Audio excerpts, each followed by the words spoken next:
যেখানে লজ্জিত হওয়া উচিত তাতে লজ্জিত হয় না, এবং যেখানে লজ্জিত হওয়া উচিত নয় তাতে লজ্জা করেন। সকলেই নরকে যাত্রা করেন। ধম্মপদ 316।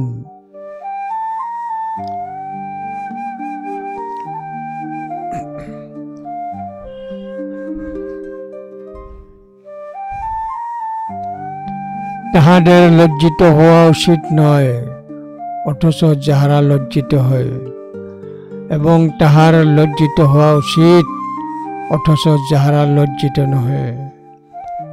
যারা মিথ্যা মত পোষণ করে তারা সকলেই দুঃখজনক অবস্থায় জাহান্নামে যায়।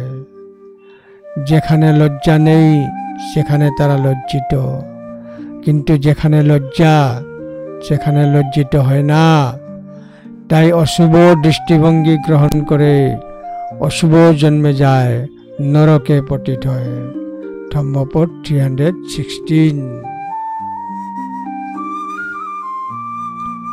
অলজ্জিতায়ে লজ্জন্তি লজ্জিতায়ে ন লজ্জরে মিথ্যা দিঠি সমাদানা সত্তা গচ্ছন্তি দুর্গতিং। ধম্মপদ 316। অলজ্জিতায়ে লজ্জন্তি লজ্জিতায়ে ন লজ্জরে মিথ্যা দিঠি সমাদানা সত্তা গচ্ছন্তি দুর্গতিং। ধম্মপদ 316।